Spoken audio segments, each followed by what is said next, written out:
자, 오늘은 고린도후서 4장 말씀을 가지고 보배를 질그릇에 담으라 이런 제목으로 말씀 전하도록 하겠습니다. 한번 따라합시다. 보배를 질그릇에 담으라. 제 모교회인 은평교회 이제 그 사역 중에서 가장 기억에 남는 그런 것 중에 하나가 청년회 때 했던 그런 학위 선교였습니다. 그러니까 저는 이제 그 학위 선교에 중등부 전도사로 이제 그 이태원 목사님과 인연으로 이제 뭐 청양이라든지 뭐 아산천호라든지 이런 데 이제 참여하게 됐는데 그때 이제 학위 선교 때 참 은혜가 많았던 것 같아요.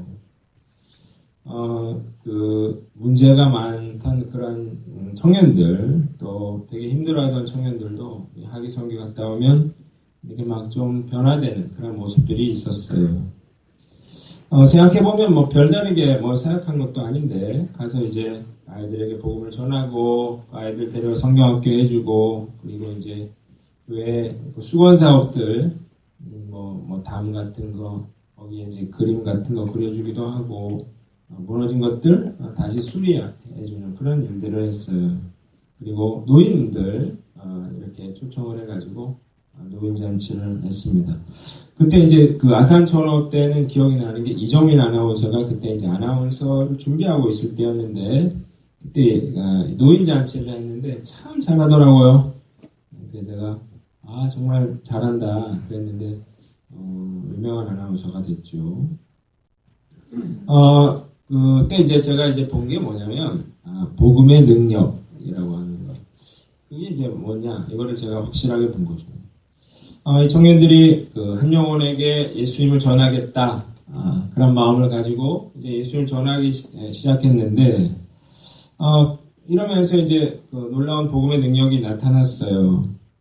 이 청년들이 그 자기 방도 못 치우던 청년들이 이 선교지에서는 막 땅을 파고요, 뭐 돌을 날르고 이런 교회 수건 사업을 감당을 했고. 에어컨 틀어도 덥다 그러던 이 청년들이 찌릿한 더위에서 정말 선풍기 하나로 계속 그런 전도를 나갔어요. 그리고 이 청년들이 그 교회 시멘트 바닥에 누워서 잠자고 그리고 밥은 자기들이 손수 치워 먹고 설거지를 했다고요. 근데 이제 제가 참 놀랍다 이렇게 생각한 건 뭐냐면 이제 4박 5일 이렇게 이제 사역을 하고 나면 굉장히 힘들거든요.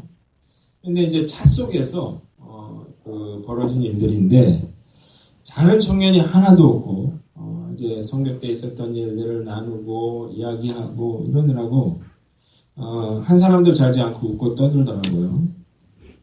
그렇게 고생을 했는데도 불구하고 지치질 않았어요. 그 눈이 살아 있었습니다.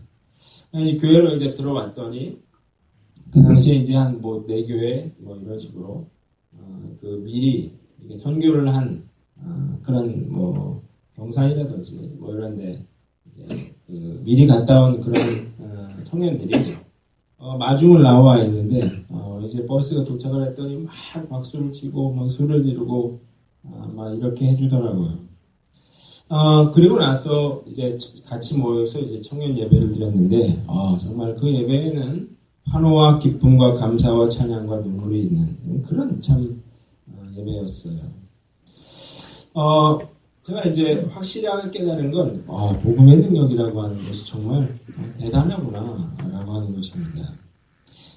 제가 지난주에 믿음에 대한 이야기를 했는데 교회 다니면서 믿음 없는 사람들이 참 많다 그런 얘기를 했는데 마찬가지로 교회 다니면서 복음에 대해서 모르는 사람들이 굉장히 많습니다. 복음의 능력을 경험을 못 해봤어요. 그러면서 단지 그 정도 생각하는 거죠. 전도라고 생각하는 거, 전도. 그러니까 전도는 힘든 것, 부담스러운 것, 나는 못하는 것, 이렇게 생각한다고요. 그러다 보니까 내가 신앙생활을 하는데 믿음도 없는데 뭐도 없어요? 복음을 몰라요. 복음을 모른다는 것, 이게 정말 안타까운 일인데 자, 그 결과가 뭐냐? 복음을 몰라요.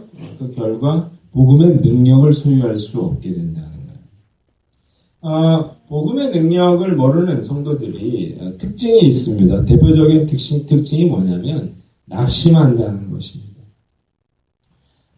낙심이 어떤 의미인가요?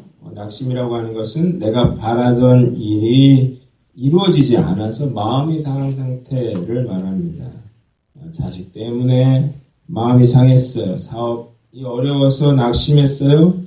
또 간절히 바라던 것들을 얻지 못해서 이제 마음이 무너진 상태를 말합니다. 자, 낙심하면 대표적으로 나타나는 그런 현상이 있는데 낙심하면 뭔가를 중단하게 됩니다. 소망하는 것을 중단하게 되고 움직이는 걸 중단하게 되고 헌신하는 것을 중단하게 되고 사명 감당하는 것을 중단하게 돼요. 그 열왕기상 19장을 보면 엘리야 선지자가 이 낙심을 했어요. 그러니까 어떻게 됐나요? 이 바알 선지자와 싸워 이긴 정말 엄청난 일을 불을 내렸죠. 그런 일을 한 사람이 낙심을 했더니 어떻게 됐어요? 로뎀나무 아래에서 죽여주십시오. 죽여달라고 하나님 앞에 기도를 하죠. 자, 이 낙심이 무서운 이유는 낙심하면 밥도 못 먹고요. 그리고 꼼짝도 못 합니다. 그리고 마음에 큰 상처를 받아요. 다른 사람 다 잘 되는 것 같은데 나만 어려운 것 같습니다. 그래서 열등의식이 있어요. 패배의식이 있어요. 그리고 마음의 상처와 분노가 있습니다.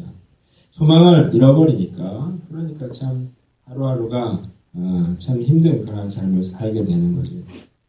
혹시 여러분들 중에 내 마음 가운데 낙심한 분들이 있다 그러면 오늘 설교의 귀를 기울이시길 바랍니다.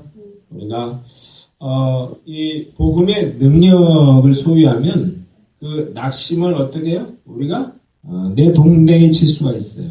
오늘 이 복음의 능력을 예배를 통해서 소유할 수 있는 저와 여러분들 되시기를 주님의 이름으로 축원합니다.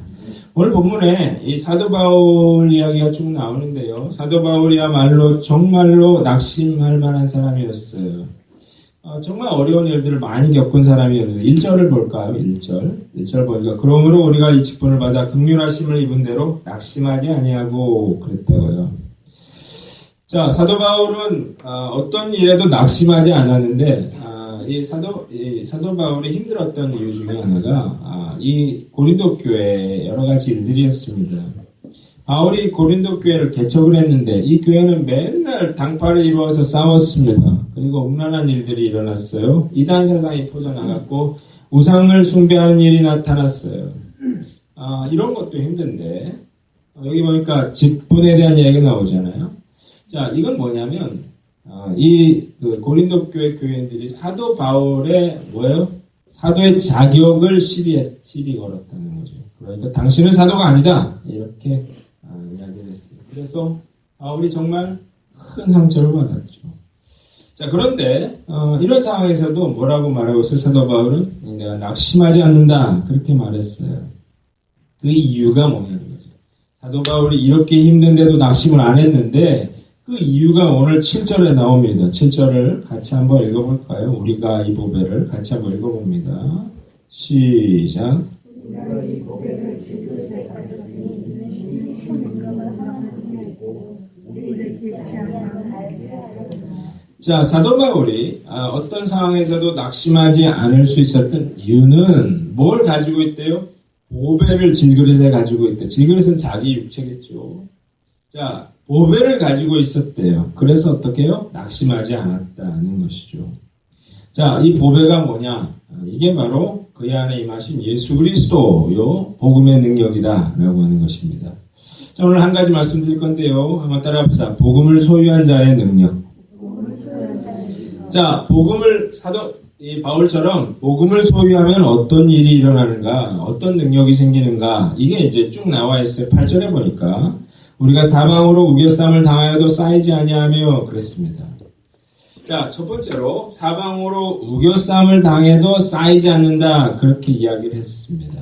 여기서 사방으로 우겨쌈을 당한다는 이야기는 뭐냐면 여러분 축구할 때 보면은 수비수가 어떻게 압박 수비라는 게 있어요. 한 사람이 공을 가지고 공격수가 달려가면 어떻게 하는 것입니까?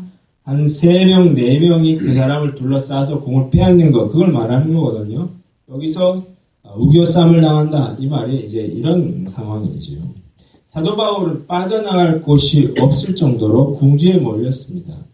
사도행전 23장 12절을 보면 이 사도 바울을 죽이려고 이 내가 죽이기 전에는 먹지도 마시지도 않겠다. 그렇게 다짐한 사람이 무려 40명이 넘었어요. 자, 그래서 백부장에게 뭘 보냅니까? 편지를 보내서 사도 바울을 꺼내오도록 이렇게 이제 그 유인을 해서 매복을 하고 있다가 이제 사도 바울을 죽이려고 했습니다. 이제 그러면 이제 완전히 꼼짝없이 죽는 건데 이 사실이 사도 바울의 생질에게 알려졌어요. 그래서 이걸 이제 사도 바울의 이야기를 해서 이 천부장이 어떻게 하냐면 이야기를 듣고 무장한 그러한 군사들을 이제 에오스하고 사도 바울을 밤 3시에 이 사도 바울을 다른 곳으로 총독에게 인도를 해 가게 됩니다. 그래서 결국 사도 바울을 죽일 수가 없게 됐는데요. 저는 그 바르셀로나의 메시라고 하는 사람이 있잖아요. 그 사람이 드리블 하는 걸 보면 와 정말 많은 사람들이 수비수들이 막 있는데 그 사람들을 다 제끼고 골을 넣는 거를 제가 봤어요. 자, 우리가 예수 그리스도의 능력을 소유할 수 있게 되면 정말 빠져나올 구멍이 없는 것처럼 보여도 이 사방의 우겨쌈을 당할지라도 절대 쌓이지 않는다는 사실을 알아야 돼요. 사도 바울은 이 예수 그리스도의 복음의 능력을 소유했어요. 그래서 그 누구도 사도 바울을 막을 수 없었다는 것입니다. 자, 두 번째로 8절에 보면 답답한 일을 당하여도 낙심하지 아니하며 그랬습니다. 두 번째는 답답한 일을 당해도 낙심하지 않는다는 거예요. 자, 왜 답답합니까? 내가 뭔가 어려운 일이 생겼는데 내가 그거를 해결할 수가 없어요. 자, 아무리 말해도 알아듣지 못하는 그런 자식 앞에서 답답해서 가슴을 치는 어머니를 생각을 해보세요. 당장 결제를 해야 되는데 결제를 하지 못하는 그런 상황 가운데 답답하고 초조한 그런 가정의 마음을 생각을 해보세요. 점점 더 악화되는 질병의 고통 앞에서 답답해하는 그런 환자의 마음을 생각해 보세요. 우리가 내 힘으로 해결할 수 없는 그런 상황에서 우리는 이런 답답함을 느끼게 됩니다. 자, 사도 바울이야말로 진짜 답답한 일을 많이 겪었어요. 그가 이 사도행전 27장을 보면 예루살렘으로 이제 로마로 호송을 하게 될 때 이제 사도 바울이 미양이라고 하는 곳에서 이야기를 해요. 지금 태풍이 몰아치는 시기이기 때문에 우리가 거기 머물렀다 가자 그렇게 얘기를 했는데 백부장이 그 이야기를 듣지 않고 선장과 선주의 말을 듣고 출항을 했다가 이제 유라굴로 광풍을 맞게 됩니다. 그래서 어떻게 됩니까? 그래서 이제 배가 막 파손하게 생겼어요. 그러니까 처음에 뭘 버려요? 싣고 왔던 짐들을 다 바다에 버렸습니다. 자, 그래도 배가 기우뚱기우뚱 하니까 뭘 버려요? 배에 있는 기구들을 버렸어요. 자, 그러고 나서도 배가 뒤집어지려고 하니까 이제는 뭘 버려야 됩니까? 가지고 있는 식량을 버리는 그런 상황이 되니까 이 사람들이 다 낙심하게 되는 거죠. 자, 이런 답답한 상황 가운데 사도 바울이 뭐라고 했어요? 아무도 너희 중에 생명을 잃을 자가 없다. 그렇게 이야기를 하죠. 그들을 안심시켰어요. 그리고 그들을 배불리 먹게 했어요. 그리고 가지고 있는 모든 식량을 버리게 하는 거죠. 결국 멜리데 섬이라고 하는 곳에 그들이 닿게 되면서 결국 그들의 생명을 구해내게 됩니다. 자, 우리가 복음의 능력을 소유한 그런 사람은 아무리 답답한 그런 상황 가운데 있더라도 어떻게 해요? 그 모든 근심과 걱정과 불안을 능히 이겨낼 수 있다는 사실을 우리가 분명히 알아야 한다는 것입니다. 세 번째로 우리가 복음의 능력을 소유한 사람은 핍박을 받아도 망하지 않는다는 거예요. 구절을 보니까 핍박을 받아도 버림받지 아니하며 거꾸로 뜨림을 당하여도 망하지 않는다 그랬습니다. 자, 핍박을 받는 것, 누군가의 미움을 받는 것보다 더 힘든 일이 없죠. 이유 없이 그런 상사에게 미움받는 직원을 생각해 보세요. 억울하게 고소를 당한 그런 사람을 생각해 보세요. 시부모에게 미움받는 그런 며느리를 생각해 보세요. 참 힘들겠죠. 자, 이 사도 바울이야말로 정말로 미움을 많이 받았어요. 그 이유는 뭐냐면 사도 바울이 예수님 믿는 사람들을 핍박하던 사람이었잖아요. 변절자라 배신자였어요. 그래서 사도 바울을 그렇게 미워했던 건데요. 자, 그래서 사도 바울을 때렸습니다. 이 40에서 하나 감한 매를 5번 맞았어요. 돌로 쳐 죽이려고 그랬어요. 그래서 갖다 버렸어요. 성박에. 시신은 갖다 버리는 거니까. 그런데도 거기서 살아났어요. 자, 그는 어떤 핍박을 받아도 버림받지 않았고 거꾸로 뜨림을 당하여도 망하지 않았다는 거예요. 불사조라고 하는 말이 있습니다. 영어로 피닉스라고 하는 그런 말인데요. 이 피닉스라고 하는 것은 죽지 않는 새를 말합니다. 자, 아라비아에 뭐 이런 전설의 새인데 500~600년마다 이제 스스로의 몸을 불사르고 그 재 속에서 다시 재생하는 그런 전설의 새를 말합니다. 복음의 능력을 소유한 사람은 죽은 것 같아요. 끝난 것 같아요. 망한 것 같아요. 그런데 다시 일어나더라는 거예요. 자, 무엇으로도 그래서 그를 낙심하게 만들 수가 없는 거죠. 네 번째로 16절을 보면 그러므로 우리가 낙심하지 아니하노니 우리의 겉사람은 낡아지나 우리의 속사람은 날로 새로워지도다 그랬다고요. 네 번째로 날로 새로워진다는 것입니다. 세월이 흐르면 무엇이든지 점점 낡아지게 돼 있어요. 그것이 자연의 섭리입니다. 그런데 이제 낡아지면 슬프죠. 외롭죠. 자, 그러나 복음을 소유한 사람은 비록 겉모습은 그렇게 낡아진다 하더라도 속은 날로 새로워진다는 것입니다.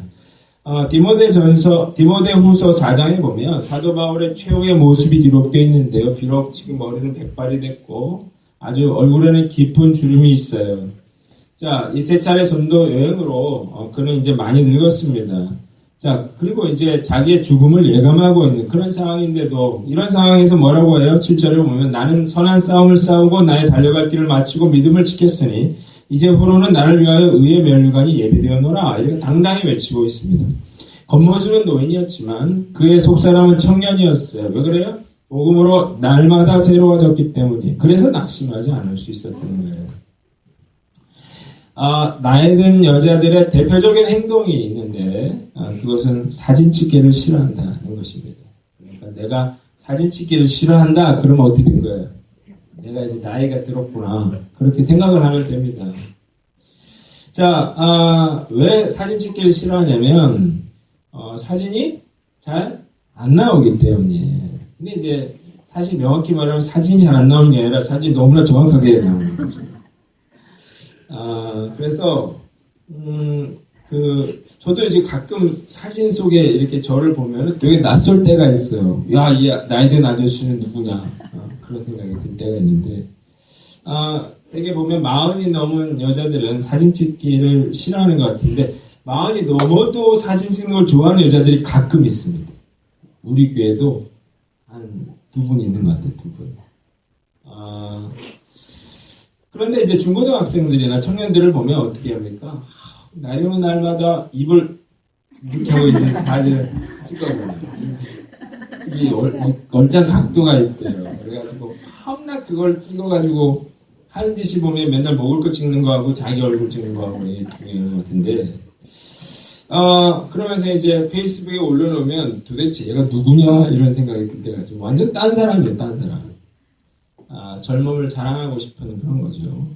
그러나 저는 젊다고 자랑하지 말아라 그렇게 말하고 싶습니다. 왜요? 겉보다 뭐가 중요해요? 속이 더 중요하거든요. 낙심하면 뭐예요? 노인이다. 사진 찍고 내가 사진 찍기 싫어하면 노인이 아니라 내가 젊다 하더라도 낙심하면 노인이라고요. 겉은 청년인데요. 속은 80노인인 사람들이 있어요. 맨날 힘들다 그러고 맨날 안 된다 그러고 맨날 지친다 그러고 맨날 화가 나 있어요. 노인하고 똑같아요. 반대로 겉은 노인인데 속은 갈렙처럼 청년인 경우가 있습니다. 80에도 갈렙처럼 이상질을 내게 달라고 외쳐요. 마음도 생각도 날마다 새로워요. 제가 얼마 전에 강남에 그 강변에 있는 그런 오래된 연립주택 단지에 간 적이 있었습니다. 30년이 아니라 40년도 넘은 그런 정말 옛날 그 연립주택인데요. 제가 그 집에 들어가보고 깜짝 놀랐어요. 겉은 정말 이제 진짜 오래된 집인데 들어가서 보니까 완전 새 집인 거예요. 그래서 그런 얘기 하더라고요. 재건축을 원하진 않는데요. 뭐 필요가 없는 거죠. 완전 집은 새 거니까. 자, 여러분, 복음의 능력을 소유하면요, 비록 겉사람은 낡아져도 속사람은 새로워진다고 하는 사실을 믿으시길 바랍니다. 날로 새로워지니까. 그래서 어떻게 해요? 어려움 생겨도 낙심하지 않을 수가 있는 거예요. 이게 바로 복음의 능력이 우리에게 주는 그런 놀라운 축복인데요. 그러니까 우리가 중요한 건 어떻게 해요? 어떻게 이 복음의 능력을 소유할 것인가. 이제 이게 중요한 거죠. 자, 10절과 11절에 보면 어떻게 복음의 능력을 소유할 것인가가 나와 있습니다. 거기 한번 밑줄 쳐보세요. 우리가 항상 예수의 죽음을 몸에 짊어짐은 이렇게 됐죠. 11절에 우리 살아있는 자가 항상 예수를 위하여 죽음에 넘겨짐은 그렇게 되어 있는데요. 바울이 그 복음의 능력을 소유할 수 있었던 비결이 뭐냐? 그건 뭐예요? 항상 예수의 죽음을 몸에 짊어졌기 때문이다 라고 하는 거죠. 그러니까 예수님의 죽음, 십자가를 그가 몸에 짊어졌어요. 그래서 어떻게 해요? 그의 생명, 예수의 생명이 그에게 나타났어요. 그래서 사방에 우겨싸임을 당해도 쌓이지 않았죠. 답답함을 당해도 낙심치 않았죠. 핍박을 당해도 버림받지 않았고, 거꾸로 트림을 당해도 망하지 않았고, 겉사람은 낡아져도 속사람은 날로 새로워질 수가 있었던 거예요. 그러니까 우리도 어떻게 해야 돼요? 예수님의 십자가를 우리가 몸에 짊어져야 하는 거예요. 자, 그럼 어떻게 해야 되느냐? 세 가지 방법이 있는데, 첫째로 항상 예수님의 십자가를 바라보자는 것입니다. 한번 따라합시다. 항상 예수님의 십자가를 바라보자. 자, 우리가 왜 낙심하나요? 우리가 낙심하는 이유는 우리가 초라하기 때문이에요. 우리가 처한 상황이 너무나 어려운 상황이기 때문에 우리가 낙심하거든요. 그런데 그게 아니라는 거죠. 우리 상황 때문에 낙심하는 게 아니라 우리가 예수님의 십자가로 나아가지 않기 때문에 낙심하는 것입니다. 자, 십자가로 나아가는 사람은 놀라운 그런 은혜를 경험하게 되는데요. 첫째로 십자가를 바라보는 사람은 그 십자가를 통해서 내가 얼마나 예수님께 사랑받는 존재인지, 내가 얼마나 소중한 존재인지를 깨닫게 됩니다. 자, 십자가를 보세요. 예수님이 그 십자가에 달려서 못 박혀 죽어가는 그러한 모습을 생각을 해보세요. 쓸모없고 무가치한 나를 위해서 예수님이 대신 죽어가고 있습니다. 자, 그런데 그 하나님은 더 큰 고통을 받았어요. 울부짖는 아들을 외면하고 나 대신 죽게 내버려 두시는 그런 것들을 우리가 십자가에서 보게 되는 거예요. 자, 사도 바울은 이 놀라운 사랑을 깨달았어요. 그리고 로마서 8장 31절에 그런즉 이 일에 대하여 우리가 무슨 말하리요? 만일 하나님이 우리를 위하시면 누가 우리를 대적하리요? 자기 아들을 아끼지 아니하시고 우리를 모든 사람을 위하여 내주시니가 어찌 그 아들과 함께 모든 것을 우리에게 주시지 아니하겠느냐? 자기 아들도 죽이신 나를 위해서 죽이신 그 하나님이 나를 위해서 어찌 모든 것을 주시지 않겠느냐? 그렇게 말하고 있는 거거든요. 내가 상황이 어떤가? 그게 중요한 게 아니에요. 내가 해야 할 일은 뭡니까? 십자가로 나아가서 정말 예수님 나를 사랑하시는구나. 죽기까지 나를 사랑하시는구나 라고 한 사실을 확인하는 것입니다. 자, 우리가 상황이 어렵더라도 낙심하지 않고 그 예수님의 사랑을 늘 경험하는 저와 여러분들 되시기를 주님의 이름으로 축원합니다. 두 번째로 우리가 십자가로 나아가게 되면 세상을 이길 힘을 얻게 됩니다. 한번 따라합시다. 세상을 이길 힘을 얻게 된다. 자, 예수님을요, 우리가 단지 묵상하고 바라보는 것만으로도 우리는 큰 능력을 소유하게 됩니다. 여러분, 그 햇볕을 생각해 보세요. 햇볕이 얼마나 중요합니까? 이 날씨가 우중충하면 우리의 마음도 우중충해집니다. 자, 영국이나 독일, 이 사람들이 잘 웃지 않아요. 그 이유는 뭐냐면 날씨 때문에 그렇습니다. 자, 그래서 날씨가 화창한 날이면 어떻게 하는지 아세요? 사람들이 다 일광욕을 하러 나와요. 왜냐하면 햇빛 볼 일이 많지 않기 때문에 그 햇빛을 받으려고 사람들이 일광욕을 하러 나오는 것이죠.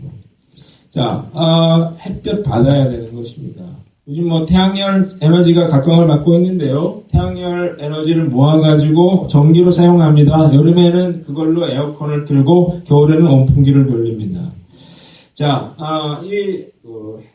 이 태양열 지판이 그 태양열을 이렇게 흡수해서 전기로 사용하는 것처럼 마찬가지로 우리가 그 예수님의 십자가로 나아가서 예수님을 바라보는 사람은 어떻게 돼요? 그 예수님의 능력을 소유할 수 있게 되는 거예요. 그 충전받을 수 있는 거예요.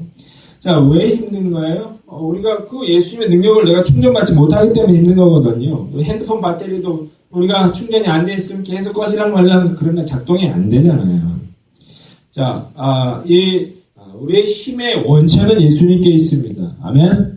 우리가 그 예수님의 십자가로 나아가서 그 예수님을 바라보고 예수님을 묵상하면 그 힘이 어떻게 해요? 내가 마치 배터리를 충전하는 것처럼 그 힘이 내 안에 흘러 들어오게 되는 거예요. 그래서 어떻게 해요? 내가 그 힘으로 어떤 어려움도 이길 수 있는 그런 능력을 소유하게 되는 거예요.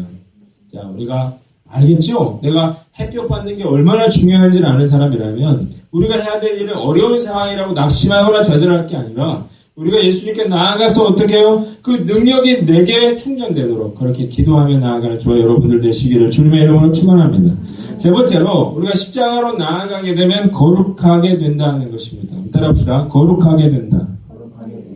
우리가 자꾸 죄 지니까 힘든 거거든요. 그런데 우리가 아무리 노력을 해도 죄 안 짓고 살기가 참 힘들어요. 100번 결심해도 우리가 쓰러지는데요. 자, 이게 내 노력으로 하면 이게 뭐가 돼요? 신앙생활이 구속이 되고 억압이 된다고요. 자, 우리가 거룩하게 살려고 하면은 반드시 어떻게 해요? 십자가로 나아가야 됩니다. 십자가로 나아가서 보세요. 예수님의 못 박힌 발을 보고, 예수님의 못 박힌 손을 보고, 예수님이 가시관 쓰신 그 피 흘리시는 얼굴을 한번 보라고요. 누구 때문에 예수님이 그렇게 고통받고 있습니까? 예수님이 누구 때문에 지금 비명을 지르고 있습니까? 내 죄 때문에 그런 거잖아요. 뭘 깨닫습니까? 정말 죄라고 하는 것이 무섭다는 걸 깨닫고 죄의 대가가 결국 죽음이라고 하는 사실을 우리가 깨달아야 해요. 자, 이런 사람은요 함부로 죄 짓지 않게 되는 거죠. 자, 우리가 죄 짓지만 않아도 순결하게만 살 수 있다 그래도 우리가 정말로 행복하게 살 수 있어요. 모든 그런 악의 근원, 모든 그 고통의 근원 어디서 나와요? 죄에서 나오는 거거든요. 우리가 그 예수님께로 나아가서 예수님의 십자가의 그 발 앞에 꿇어 엎드려서 예수님의 그 피에 손을 담그고 그리고 그 예수님의 십자가를 묵상하세요. 그래서 우리가 죄 짓지 않고 순결하게 사는 저와 여러분들 되시기를 주님의 이름으로 축원합니다. 자, 복음의 능력을 소유하려면 어떻게 해야 된다 그랬어요? 예수님께 나아가서 예수님을 바라보라고 했는데 한 가지 더 좋은 방법이 있습니다. 자, 예수님의 능력을 소유하는 가장 좋은 두 번째 방법은 복음을 전하라는 것입니다. 한번 따라합시다. 복음을 전하라. 복음의 능력이 언제 제일 잘 나타나는가? 제가 아까 하계선교 얘기를 했어요. 사람들에게 복음을 증거하고 영혼들을 품고 기도했을 때 놀라운 복음의 역사가 나타나서 청년들이 변화되었다. 그런 얘기를 했는데요. 사도 바울이 이렇게 어떤 환난에도 낙심하지 않을 수 있었던 가장 중요한 이유는 그가 항상 예수님의 죽으심과 부활하심을 증거하는 그러한 삶을 살았기 때문입니다. 많은 사람들이 그냥 전도라고 하는 걸 부담스럽게 생각해 힘든 거라고 생각해요. 자, 문제는 내가 거기에 대해서 무관심하게 되면 내가 복음의 능력을 공급받지 못한다는 거예요. 내가 복음의 능력이 없으니까 사방에 우겨싸임을 당하고 답답한 일을 당하고 거꾸로뜨림을 당하고 속사람이 늙어가는 거예요. 그래서 낙심하는 거거든요. 자, 항상 예수님의 십자가를 바라보는 사람은 그런데 뭐가 생기냐면 예수님을 전하지 않고는 견딜 수 없는 그런 마음을 갖게 됩니다. 자, 우리가 예수님의 십자가로 나아갔어요. 그래서 그 사랑을 경험하게 됐어요. 나같이 쓸모없는 자를 사랑하시는구나. 내가 이 십자가로 나아갔어요. 그 힘을 충전받게 됐어요. 그 세상을 이길 수 있게 됐어요. 십자가로 나아가게 됐어요. 그래서 내가 죄와 더불어 살던 사람이 깨끗하게 됐어요. 그럼 어떻게 돼요? 그 예수님에 대해서 뭔가 얘기하고 싶은 마음이 생기는 거죠.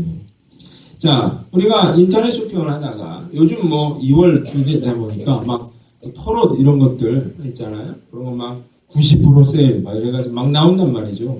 근데 이제 중요한 게 뭐냐면 그게 아침에 딱 뜨면 어떻게 해요? 재고가 사라져버립니다. 그러니까 얼른 그걸 딱 사야 돼요. 자, 내가 그걸 예를 들어서 100만원짜리 10만원짜리 샀다고 해봐요. 그러면 어때요? 얼마나 내 기분이 좋아요. 그러면 다른 사람에게도 어떻게 해요? 전화해서 알려주고 싶다고요. 야, 내가 그 100만원짜리 10만원에 샀는데 너도 꼭 사라. 이렇게 하고 싶어지는 거죠. 자, 우리가 너무 싸고 맛있는 음식점을 발견하면 내가 먹고 어떻게 다른 사람에게도 그 얘기를 꼭 해주고 싶어집니다. 너무 아름답고 좋은 곳을 발견하게 되면 사람들에게 거기 꼭 한번 가보라고 그렇게 말해주고 싶어지는 거예요. 그러니까 우리가 복음의 능력을 체험한 사람은 가만히 있을 수가 없는 거예요. 전하지 않고는 견딜 수 없는 그런 충동을 갖게 되는 거예요. 왜 우리가 예수님 전하는 걸 힘들어하느냐? 내가 복음의 능력을 모르기 때문에 그래. 복음의 능력이 내 삶 가운데 나타나지 않기 때문에 그런 거예요. 그거 다 잊어버렸어요. 그러니까 어떻게 해요? 내가 예수님을 자랑하기가 힘든 거지. 내가 지금 힘든데, 내가 지금 낙심했는데, 그러니까 어떻게 해요? 내가 예수님에 대해서 선뜻 그 예수님 이야기를 할 수가 없게 되는 거예요. 자, 날마다 전도하는 사람은요, 날마다 십자가를 묵상하게 되는 거죠. 그래서 복음의 능력이 날마다 나타나게 되는 거죠. 자, 전도하는 사람은, 당연히 예수님의 십자가와 부활을 말할 수밖에 없겠죠. 그리고 예수님에 대해서 자기가 경험한 것들을 간증하게 되겠죠. 자, 그러다 보면 어떻게 자기도 모르게 복음으로 충만하게 되는 거예요. 그래서 어떻게 해요? 복음의 능력이 나타나게 되는 거고, 그래서 어떻게 돼요? 어떤 상황에서도 낙심하지 않고, 어떻게 해요? 믿음으로 뚫고 갈 수 있는 그런 능력이 생기는 거예요. 할렐루야? 내 결단으로 안 됩니다. 내 힘으로 안 돼요. 상황이 안 되니까 내가 낙심을 하죠. 중요한 건 뭐예요? 내가 그 예수님을 바라볼 수 있느냐 없느냐, 내가 그 예수의 능력을 소유하고 있느냐 없느냐, 거기에 달려있는 거예요. 예수님의 능력을 소유한 사람은요, 어떤 사람도 그를 막을 수 없고, 어떤 사람도 그를 거꾸로 때릴 수가 없는 거죠. 여러분들은 어떤 어려움이 있습니까? 가정에 재정적인 문제가 있습니까? 자녀에 그런 어려움이 있습니까? 여러분들 노예에 대한 그런 어려움이 있습니까? 질병의 문제가 있습니까? 어떤 문제든 간에 내가 낙심하고 있다면 그건 뭐예요? 내가 지금 어떨 때라는 거예요? 내가 지금 십자가로 나아갈 때라고 하는 사실을 아는 거죠. 그리고 어떻게 해요? 그 십자가의 능력을 소유하게 되는 거고, 그리고 어떻게 해요? 그 예수님의 십자가를 증거함으로 내 삶에 계속해서 부어지는 능력을 우리가 누리면서 살아야 한다는, 그래야, 그렇게 살면 어떻게 합니까? 그 무엇도 그 사람을 막을 수 없게 되는 거예요. 그 사람은 절대로 낙심하지 않게 되는 거예요. 그 사람은요, 날마다 새로워지는 그러한 놀라운 삶을 살게 되는 것이죠. 자, 우리가, 이게 제가 지난주에 믿음이 중요하다고 그랬어요. 믿음을 모르는 사람은 신앙생활을 헛하는 거예요. 교회 왔다 갔다 하면서 믿음이 없는데, 달라지는 게 아무것도 없잖아요. 마찬가지로. 교회 다니면서 복음이 뭔지를 모르는 사람은, 그 사람은 신앙생활에 있어서 가장 중요한 핵심을 놓쳐버리는 것입니다. 자, 오늘 여러분 아주 간단해요. 내가 복음의 능력이 있느냐 없느냐, 내가 지금 낙심했냐, 내가 그렇지 않느냐, 여러분들이 오늘 여러분들의 모습을 보세요. 그래서 여러분 낙심했다면 오늘 이 시간 내가 예수의 십자가로 나아가는 거예요. 그리고 예수의 십자가를 바라보는 거예요. 그리고 어떻게 해요? 내가 그 예수님을 내 입으로 증거하는 놀라운 그러한 일들을 통해서 우리가 복음의 능력으로 축복을 받고, 복음의 능력으로 이렇게 우리가 그 마지막 날 그 순간까지 정말 청년의 마음으로 살아가는 저와 여러분들 되시기를 주님의 이름으로 축원합니다. 축원합니다.